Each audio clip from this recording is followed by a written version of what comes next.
Welcome to Ask Syd, the official podcast for Sydenham Clinic.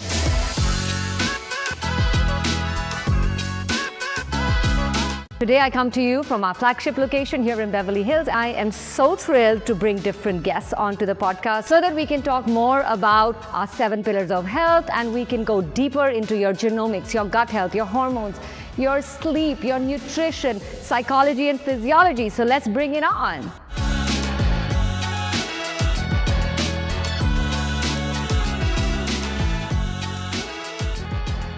Welcome back to Ask Syd. And as you can see, we're back in our Houston location, and we have with us our very own, super popular, you've been coming in a lot of magazines recently, Dr. Adam Brittain in the house. Great to be here, Anshul. Great to see you. I'm very excited about today's podcast because you're really a guy's guy, and all our patients love you. You have a lot of women patients, but our guys in particularly love having you as their doctor.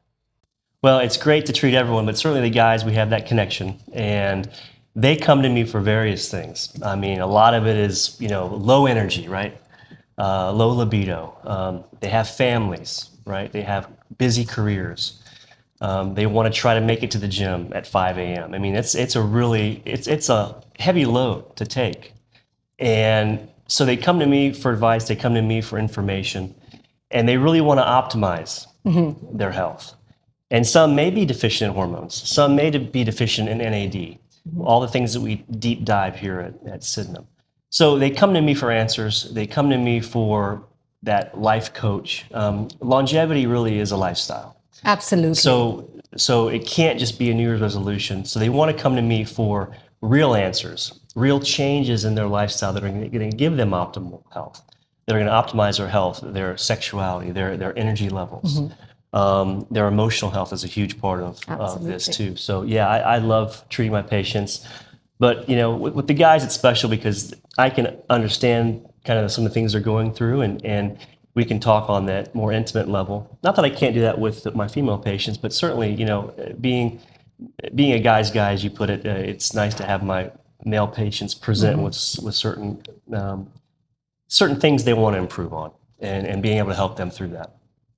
So today our topic is men's health. We're going to dive a little bit into what really peak performance means. What are they looking for when they come to you and say, I want to perform better at the game of life. I want to function better. What does that conversation look like? Because our members are healthy people. They're not sick. They just want to look better and they want to perform.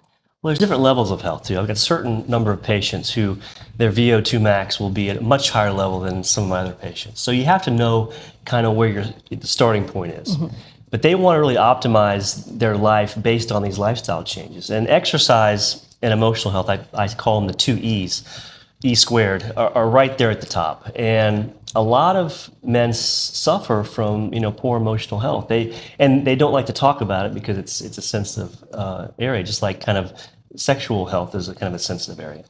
So we start off by just looking at what their baseline functional status is, and we kind of talk to them about, well, how can we improve this? How can we improve how you exercise? How can we improve the way you think emotionally? And from there, it branches off into the different lab values, the hormone levels. Check your hormone levels, make sure that those are in optimal range. If they're not, what can we do from a natural standpoint before we just give you testosterone? What can we do from a natural standpoint to increase your natural testosterone levels? So these are things, you have to dive deep into these things. You can't just, it can't be a fly-by-night type of situation. You have to really dive deep, and it has to be a change for them at the most basic level. So. And testosterone's not a magic bullet. It's not a magic bullet. You can give people testosterone and it won't make a huge difference. It'll just give them acne and mood swings. So you have to really be careful how you administer it. Does someone need a shot, or can someone get away with using the cream or the gel? We don't do a lot of pellets in men. We do more pellets in female patients. But it's an all-encompassing, it's a multi-pronged approach. If someone comes to me and says, I'm really struggling with energy levels and libido, it's not always hormonal.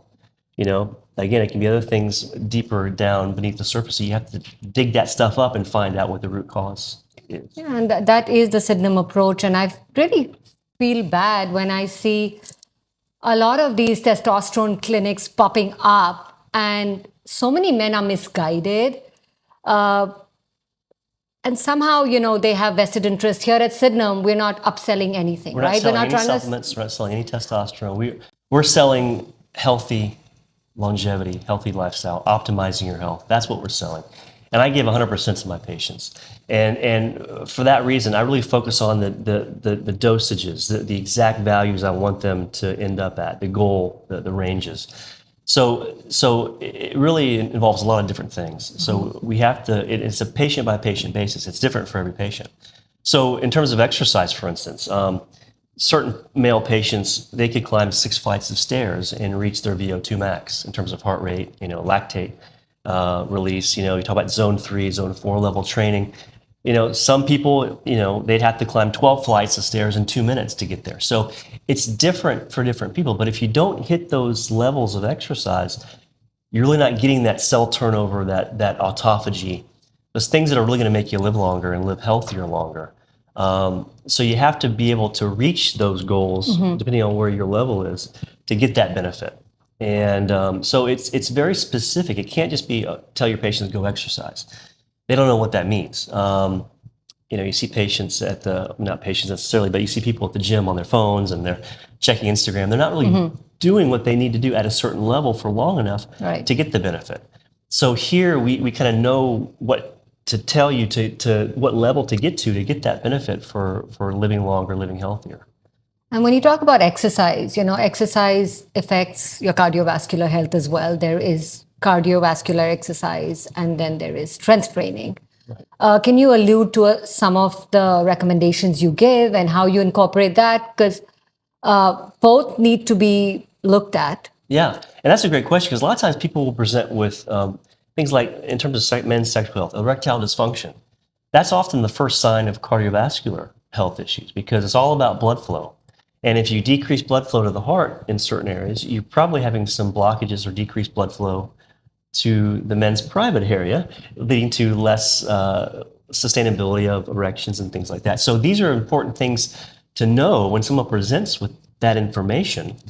You have to kind of take a whole body approach and say, well, let's also look at his cardiovascular health while we're concerned about this, because he could be having some issues there. So we'll do a calcium score, we'll do a clearly exam, we'll look at the individual coronary vessels individually, tests that nobody else are doing that we do here at Sydenham. Absolutely. So again, it's a whole body approach, and it is different for each person.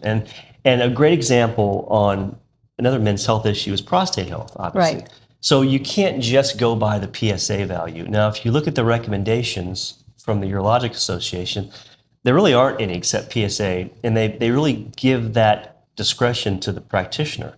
So I've had a couple of patients with normal PSA levels, but they've had changes in their urinary symptoms or habits. In other words, they're going more at night, or they can't completely void their bladder the way they think they should. So it's important as a physician to listen to these changes, even though the numbers are the same or normal. Again, I've had 2 patients with normal PSAs, but it turns out we've diagnosed early prostate cancer, and it's completely treatable and curable with resection. So you have to listen to the patient, different for each patient, but pay attention to what they come in with symptom-wise, what they're complaining. And if it's a new symptom, you can't ignore it. You have to really listen and make the appropriate changes or diagnostic studies. For them, we went ahead and got an MRI of the prostate to look at the area. We saw what was going on. So had them in the next day for a biopsy. I mean, these are things that we do at Sydenham that are just day-to-day things. Right, and Sydenham is paying for all the testing. It's all included in their membership. All included. So you're really empowered, and your hands are not tied because of insurance. Oh, I can't do this test because insurance tells me your level needs to be this so that I can do that. Yeah, there's no peer-to-peer reviews. I just finished a peer-to-peer review on some other patient on something else. Because there's no insurance involved, all I do is write the order, patient goes and gets the test done. It's as simple as that, really. So exercise is an important factor. You said E-square, emotional health is extremely important. And I think what's really beautiful about the Sydenham method and the Sydenham practice is that patients get a lot of time with you. It's that good old family-physician relationship, and things come out casually in conversation. And that's what helps you to even pick up signs of poor emotional health that could be contributing, or vice versa? Like exercise improves emotional health helps Right. you feel more energized in the gym and Absolutely. do more and Right. look good. And Right. what are some of the other performance related issues that men present with in your practice? Boy, sleep issues are a big one. Sleep issues. Again, they come home from work. They don't get time to go to the gym, so they go straight home. And that's when the full-time job begins, right, with your kids and your family. So all of a sudden it's bedtime, and they're up doing things on their email, and they've got poor sleep hygiene.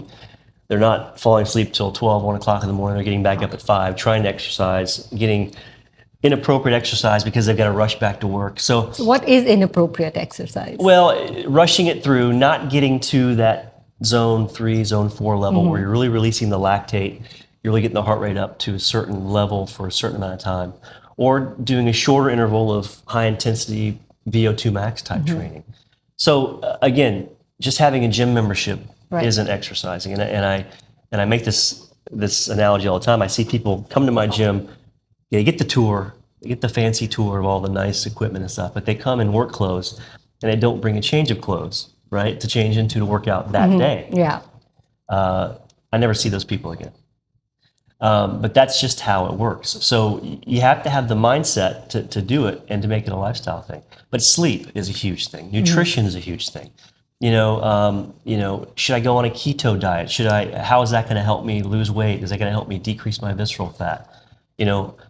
Cold plunging, sauna. I'm a big proponent of that. We're going to get to your regimen. Yes. But so all these things fit in. You talk about the 7 pillars. They all mean incredibly important to gut health. Gut health. We dive deep into your gut health. You can't heal your body or achieve optimal health until you really fix your gut. And some people come in and they've got major gut issues, leaky gut. They've got bacterial overgrowth, which really messes with your hormones, messes with your liver health. We're going to talk about liver health a little bit later on today as well. Are there things to do to cleanse your liver, to cleanse your gut? Well, we do all that here. We kind of wipe the slate clean with terms of gut, and we replenish what we have to replenish. We get rid of what we have to get rid of. We fix the leaky gut issues, and that takes the immune system and puts it back into a state of functionality where it can work appropriately. Right. And because a lot of times when the gut's messed up, your immune system is not working correctly. I mean, every time. So they go hand in hand. And the gut, we know the gut-brain connection is a very strong one. So again, you have to know the mesh work, how the body works. You have to know how things, if they're dysfunctional, how to fix them, and how to fix them in certain orders where you're going to achieve that optimal health and do it that way. Now, the spicy part of our conversation, let's dive into men's sexual health. Okay, good. What is good sexual health and what is great sexual health? Oh, wow. That's quite the question. And I'm not sure I'm the expert in that differentiation, but I can tell you that we should be asking your girlfriend. Yeah. But anyway, that being said, it's different for each person. I think, when I dive deep into this, it's a very sensitive topic, and a lot of men don't like to talk about it. Yes. So sometimes I have to pry a little bit. But when they do open up, that emotional connection is very important, I think, for optimal, sexual health. I think if you don't have that, it can be very limited and short-lived in terms of, that connection. That's from an emotional standpoint. Now, from a hormonal standpoint, if you don't have the hormones to support maintaining sexual intercourse, that can be a lot of a basis for a lot of stress for a lot of men, because that goes back and forth between the two partners, and that can have a cumulative effect. All of a sudden the wife doesn't feel like she's wanted by the man, and that has nothing to do with her, but it's more hormonal. So you really, it's a very sensitive area, but you have to hit every aspect of what could be going on, what's good about it, what's bad about it. Lack of sleep can play a major role. If you're up all night,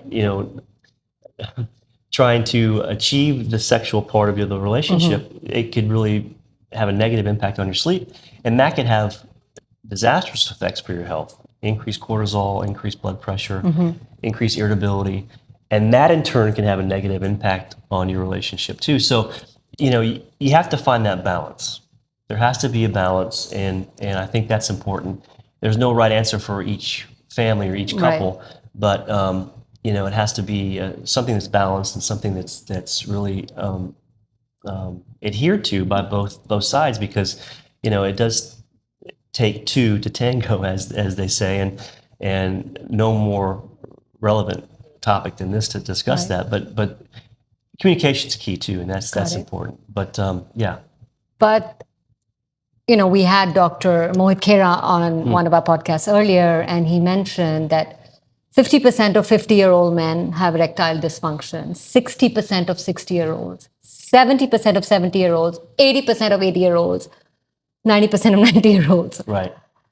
ED is a real situation. So you may have the emotional connection. You may be optimized through supplements and lifestyle and gut health, but what contributes to erectile really, dysfunction? It all comes back to movement and exercise and keeping blood flow and oxygen to the tissues of the penis. And that's something that's very, very important that a lot of older men don't have, whether it's due to Now, diabetes is a coronary disease equivalent. So if you have diabetes, as physicians, we treat you as if you already have coronary disease.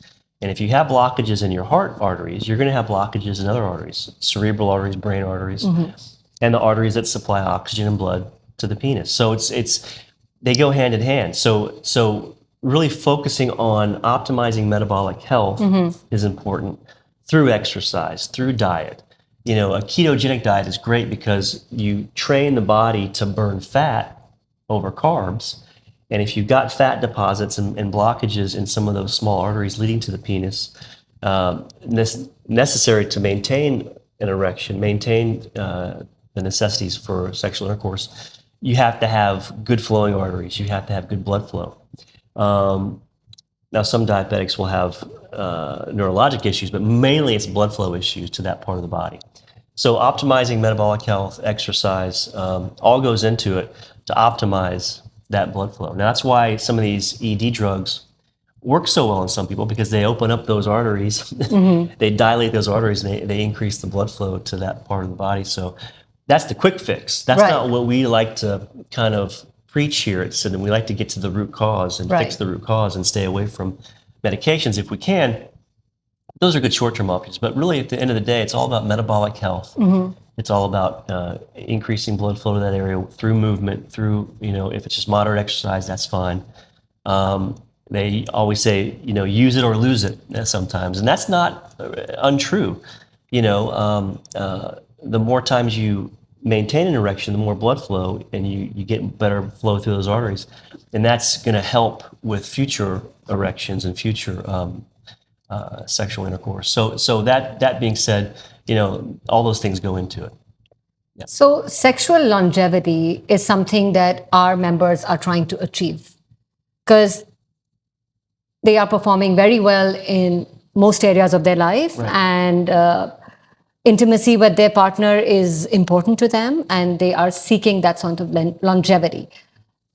How does it play out in a 60-year-old, in a 70-year-old, in an 80-year-old? Like, what are some of the things? Because you have a broad range of patients. I've had my 18-year-old come to you and ask you questions, and we have an 80-year-old lawyer, and we had an 88-year-old who really wanted to be active sexually as well.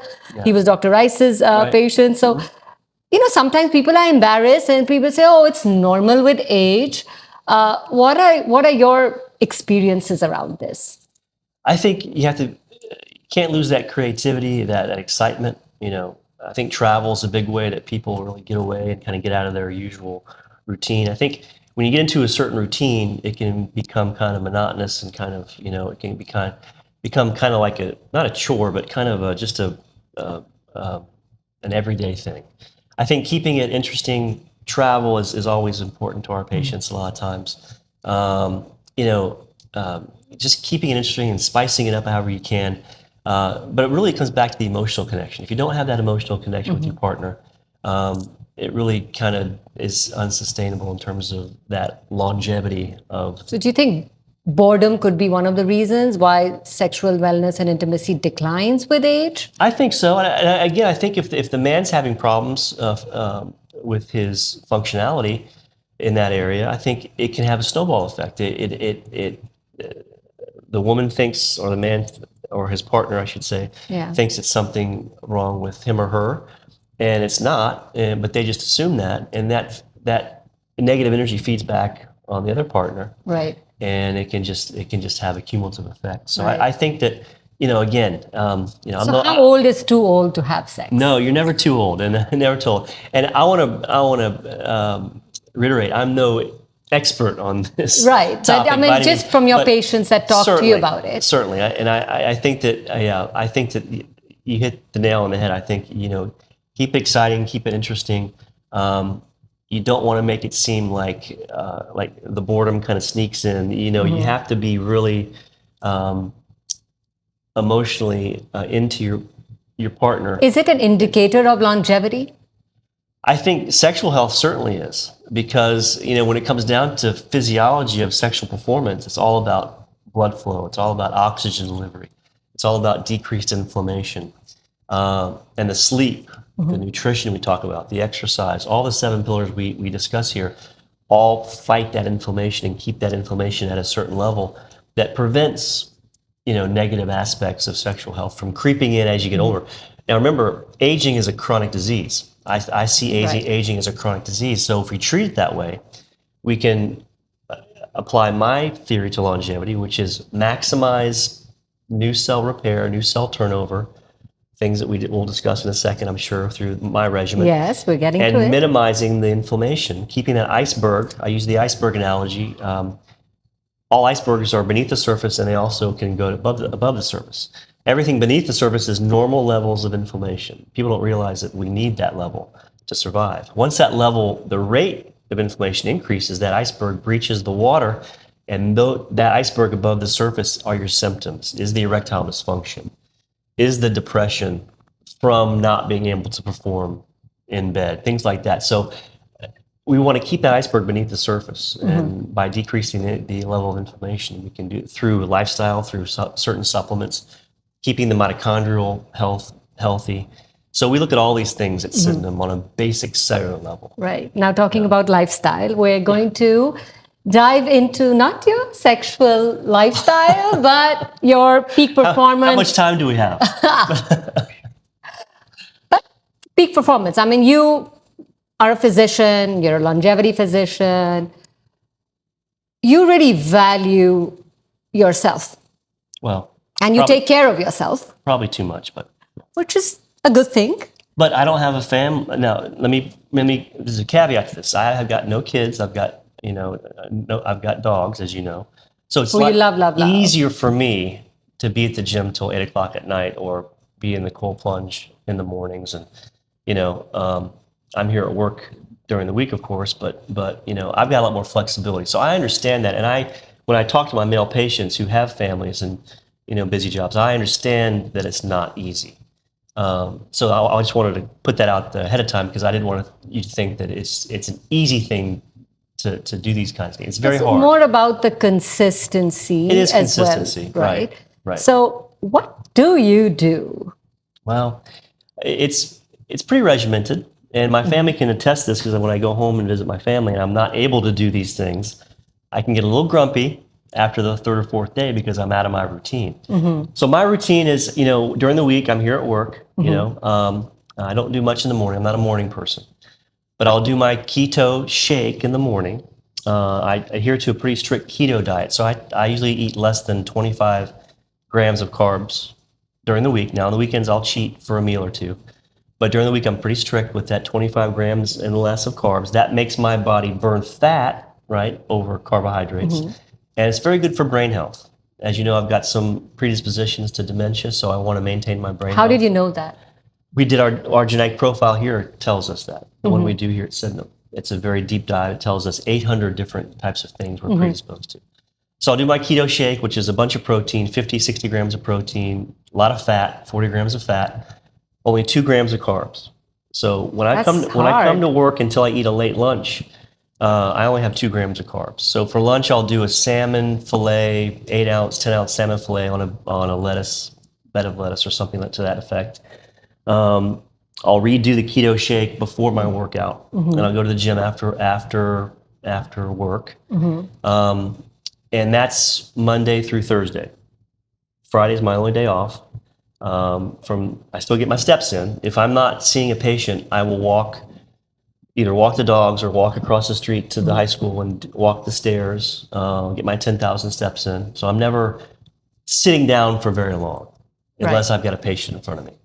That's just not, I feel more comfortable when I'm moving around. Right.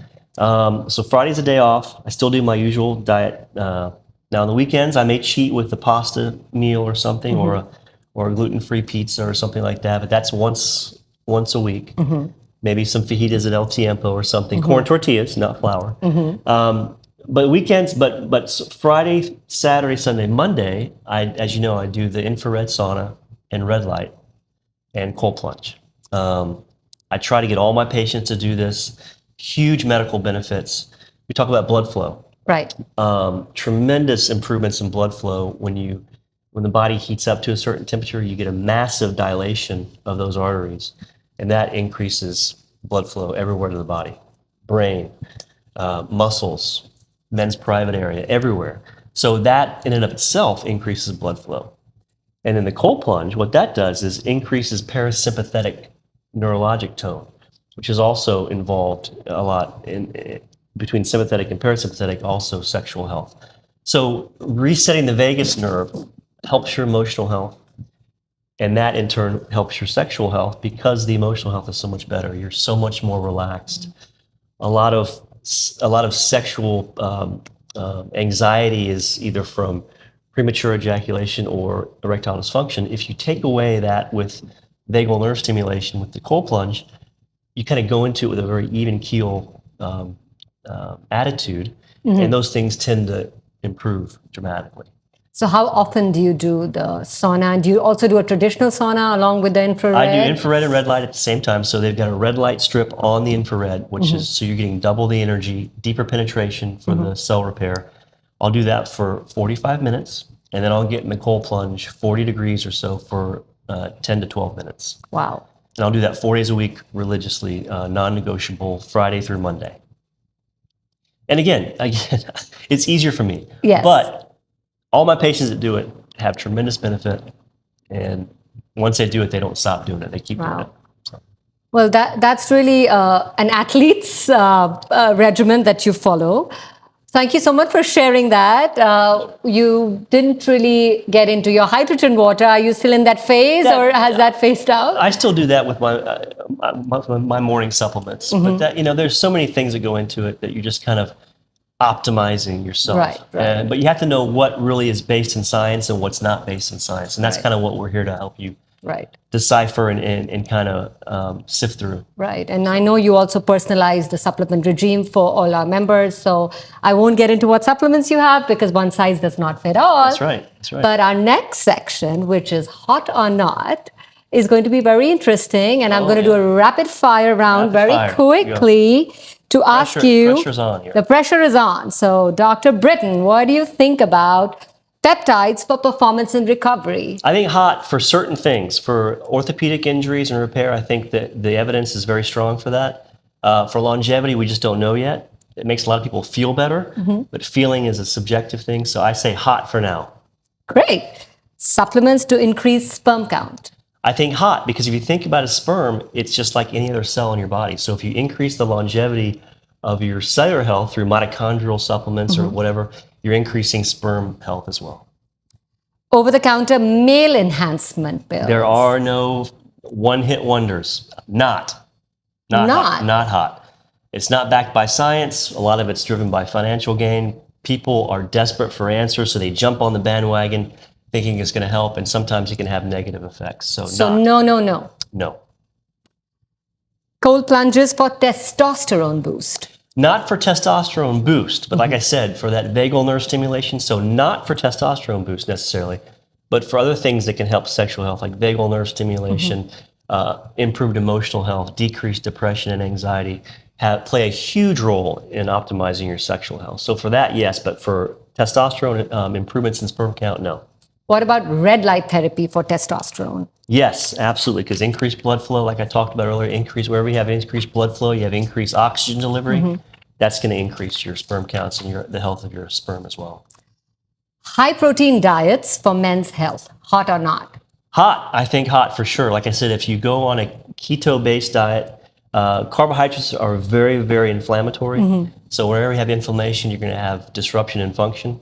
So high protein, high monounsaturated, polyunsaturated fatty acids, low carbohydrates, increases overall health, decreases inflammation. Alcohol for lowering stress.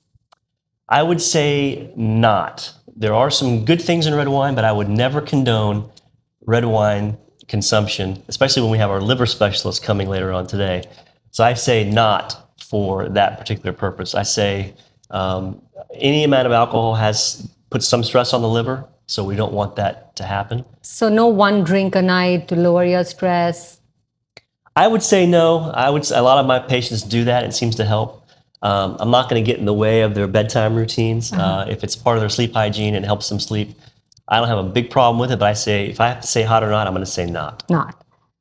What about testosterone replacement therapy? We did touch upon it, but on the whole, hot or not? Hot if you need it. Hot if you need it. If it's someone who comes to me who has normal testosterone levels and they're just hitting that wall, they don't have that extra dose of energy in the afternoon, their decreased libido, I look at other things like NAD levels, intracellular NAD levels, how healthy are your mitochondria, you have a lot of oxidative stress, things like that. So I think very, very hot for men that can really benefit from it. Last but not the least, ED pills like the Blue Chew. Not, because here at Sydenham we can find the root cause and you can get better performance and get rid of erectile dysfunction the natural way, not having to rely on pharmaceutical medications. Interesting. Well, thank you so much. This was a fun, interesting podcast. Thank you so much for sharing all your personal details with us. I think it's very valuable because you are inspiring us all who can't adhere to this sort of a regimen, but it is really inspiring. Thank you so much for inspiring us. Thank you so much for doing what you do. And I really like the fact that you highlighted the emotional factor, because really with men and AI and technology, they are suffering. They're suffering silently. Absolutely. We're getting to a point in our lives where we're more disconnected than ever. And that has negative effects on all relationships, whether it be friends, family, or your partner. So it's important to keep that in mind. Yes. So men, I hope you learned a few things from Dr. Brittain today. And women, the happier your man is, the happier your marriages are and your relationship is. So please do watch the show. And if you want to watch more fun content like this, please follow us on our social media handles. Our website is sydenhamclinic.com, and subscribe to our podcast page, our library. We have some fun resources available for you. We truly believe health is by choice, not by chance. So make better choices. Thank you so much.